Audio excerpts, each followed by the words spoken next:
Well, good morning. I'm Helen. For those of you who don't know me, I'm part of the team here at St Bride's, and this is my joy to conclude our series on saints with a real favourite saint of mine. Now, I wrote the introduction for our series on saints, and in that I said, we will hear stories of people who listen to the divine and challenge the assumptions of their times. We will reflect on their lives and be open to new possibilities for ourselves and our communities. So this morning we've got another opportunity to do that, to reflect on a saint. Now, we've had two saints so far, St Francis and St Teresa of Avila, and today St Aidan. Not in chronological order, of course, as Aidan was born first, around 600. All we know is the date of his death, 651. So I'm going to explain, first of all, why I chose Aidan, or I think in a way why he chose me. Tell stories of his early life, weaving fact with supposition, a good deal of imagination there, creative storytelling.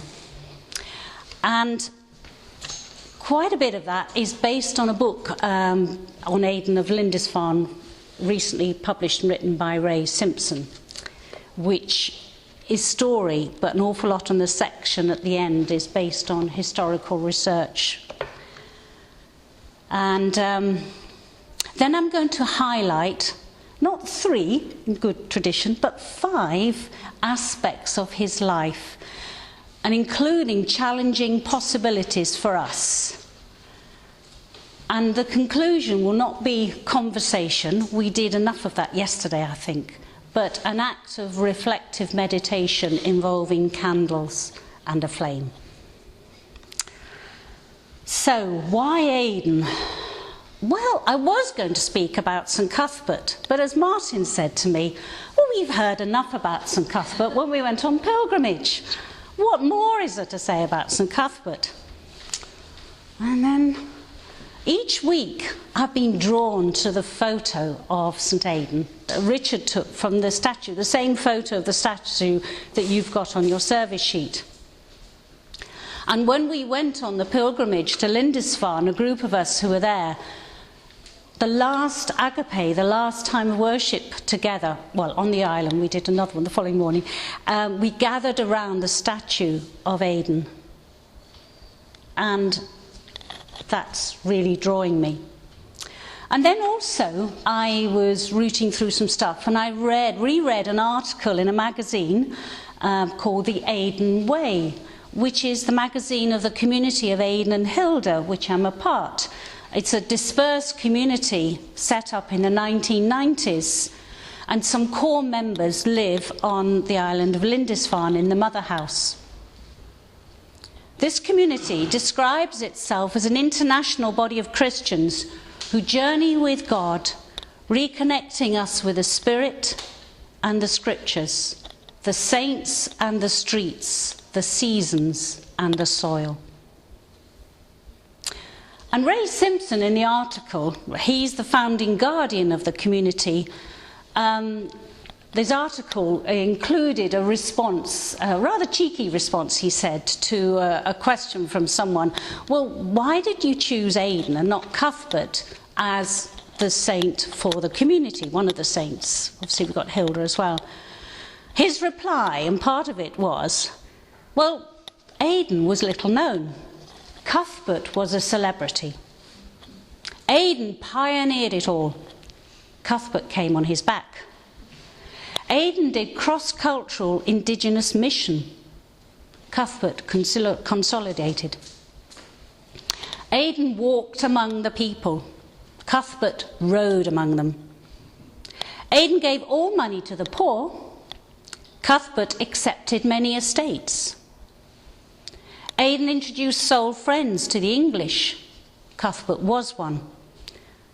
And Aidan established the first of many monastic villages of God, Cuthbert was formed in them. So I thought, right, Aidan really is the saint for us to explore today. He modelled God's kingdom in a village of God. And I really believe that he offers new possibilities for our community here at St Bride's. So, Aidan's beginnings. He was born about 1400 years ago. That's only 600 years after Christ. In Ireland, possibly by the River Shannon. And research shows that it could well have been that his father Luga was a descendant of St Bridget of Kildare.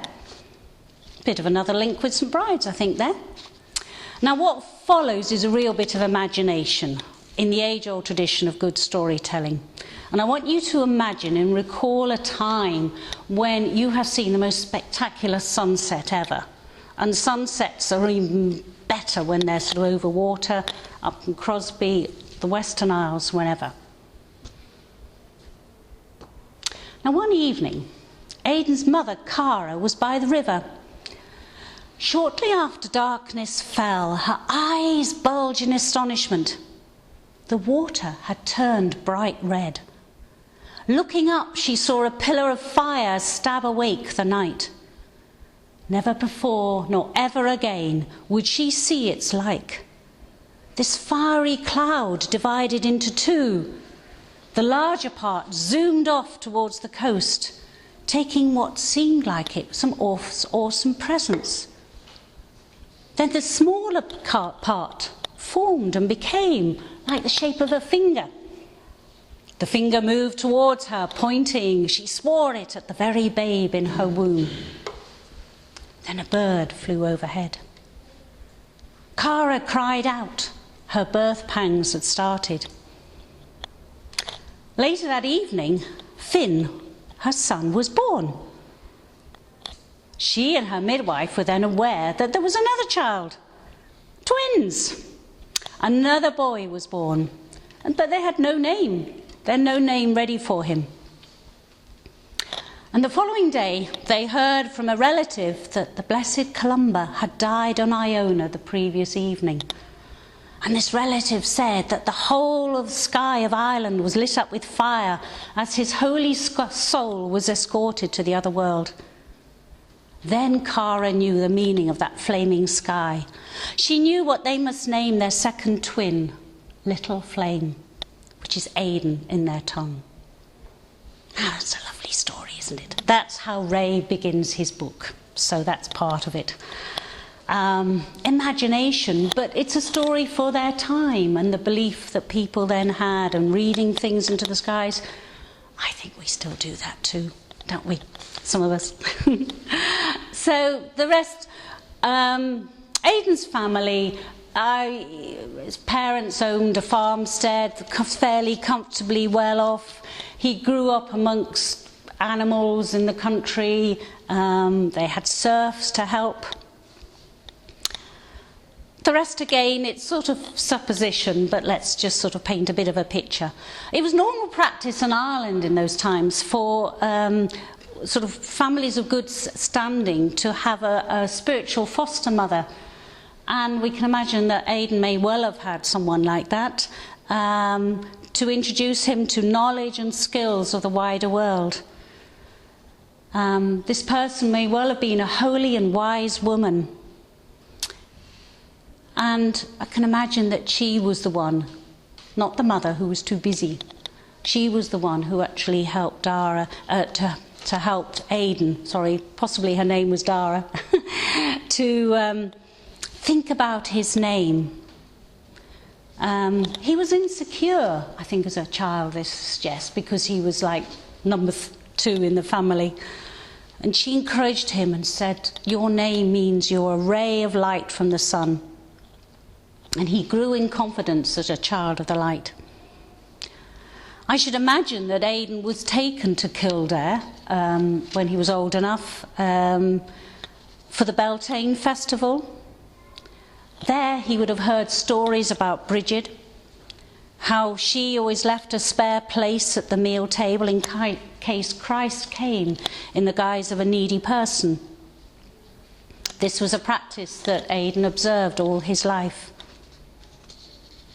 Maybe he was taken to the monastery at Kildare, and on the altar he would have seen this amazing book, the Kildare Gospels, written in Latin. Each letter would shine, appear to shine. And he would have seen outside the walled enclosure the flame that never went out. This had been Bridget's wish. And the image of the eternal flame danced before Aidan's mind. He most likely, when he was 12, would have been sent off to Durrow, to a monastery school, would have learnt Latin, and in those days, rather than analysing and studying, had to learn the scriptures. He would have learnt the Psalms, learnt the Gospels. And he would have studied the Beatitudes and read what we've just heard read this morning. You're blessed when you care. You're blessed when you're content with just who you are. You're blessed when you can show people how to cooperate instead of compete or fight. He was then ordained, could have been ordained before he was 20, possibly. People then, he would have been sent off on a mission, on a pilgrimage. He may well have gone to the desert, Egypt.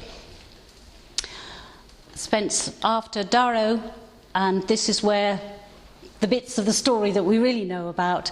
I should imagine he was transferred to the mother ministry on a monastery on Iona, which was a wonderful, welcoming community.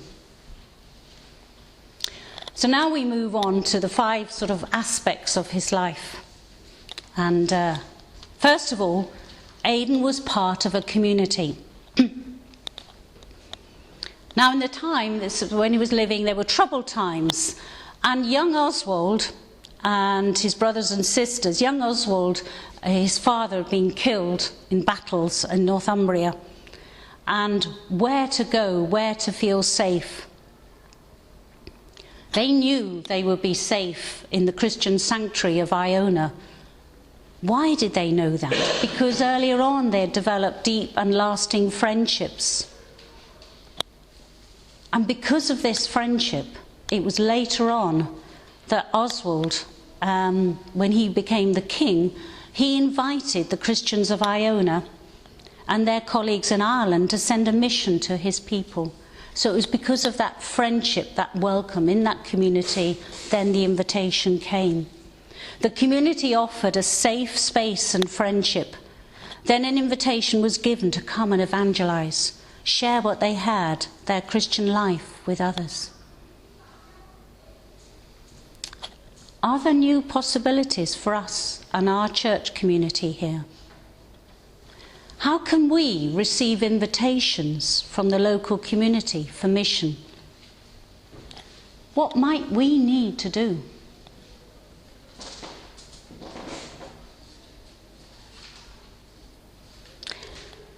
Aidan suggested a radical approach.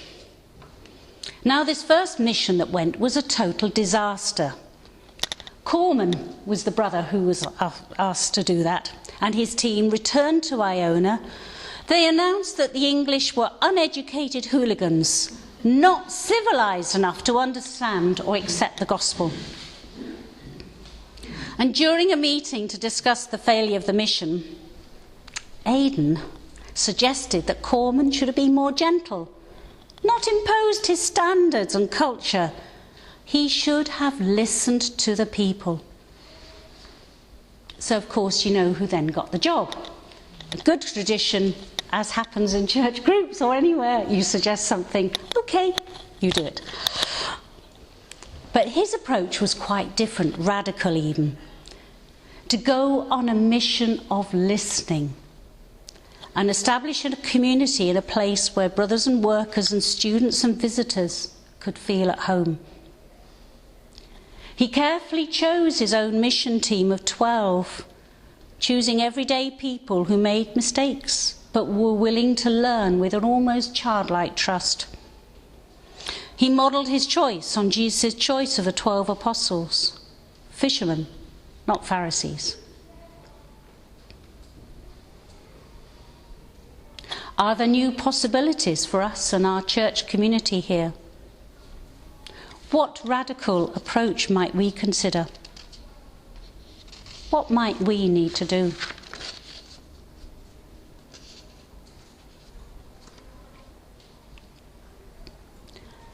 Aidan listened to the people. Now, the king had a huge ambition for Northumbria, which was the largest of the English kingdoms. He naturally wanted Aidan and his team to reach the greatest number of people in the shortest possible time. So he offered Aidan the equivalent of a presidential helicopter, a royal horse. But Aidan refused to ride a horse. He insisted he and his team would walk everywhere, as Jesus did. He made himself vulnerable. After all, he could have been attacked. He took an interest in people. He spent time with them. He listened to them. And then he shared his faith with them. Records state that the people in all the villages grew to love those Christians from Lindisfarne.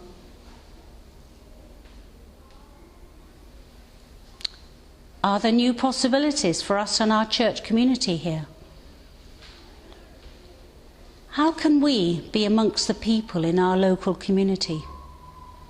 Children, students, residents, asylum seekers, the elderly, so that we can listen and learn the language of their hearts. What might we need to do?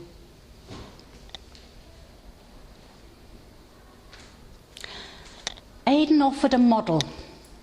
Aidan offered not only a message, but a model. He may well have recalled the teaching of Bishop Irenaeus of Lyon, who taught that Christ had two arms. One arm was the message, the other was the embodiment of Christ in a visible community. Aidan's model was the mission community at Lindisfarne. Aidan and his team sought to model God's kingdom for the English, or their words meant nothing, by creating at Lindisfarne a place of prayer and hospitality, learning and work, where each laboured according to their ability for the common good. A village of God. Aidan formed a community that maintained a rhythm of prayer, practical work, study and hospitality. By living this way, they could set a number free to go on faith-sharing teams, knowing that others would keep the home fires burning, and knowing that they would return and be part of the community rhythm again. Some were set aside to lead the daily times of worship. Others would be responsible for the refectory and for welcoming visitors.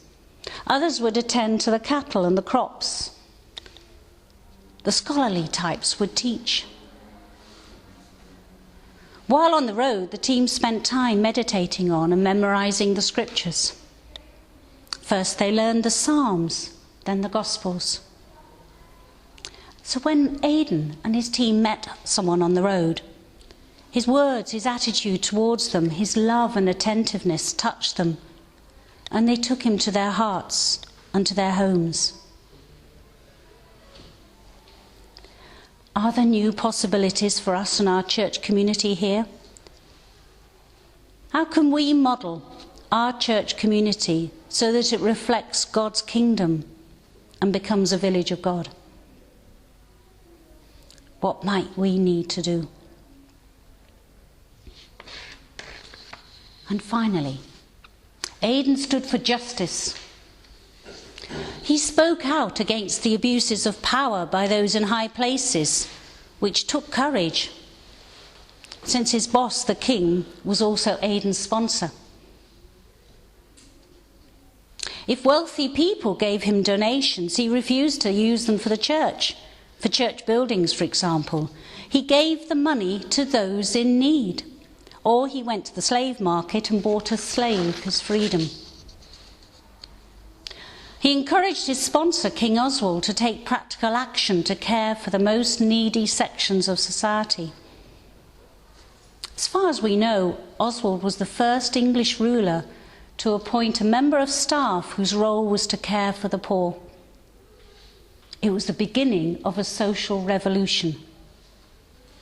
And we know that when that staff member informed Oswald, who was enjoying a banquet, that a crowd of hungry people were outside, Oswald ordered their own food to be taken to them, and also the silver dishes to be broken into pieces and distributed to the poor.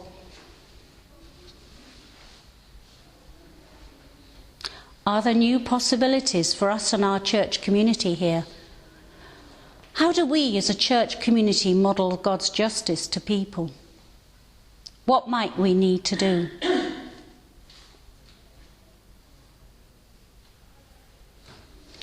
So as we've heard some stories of St. Aidan, who listened to the divine, was part of a community, suggested a radical approach, listened to the people, offered a model, stood for justice and challenged the assumptions of his times. May that be an inspiration to us as we've reflected on his life.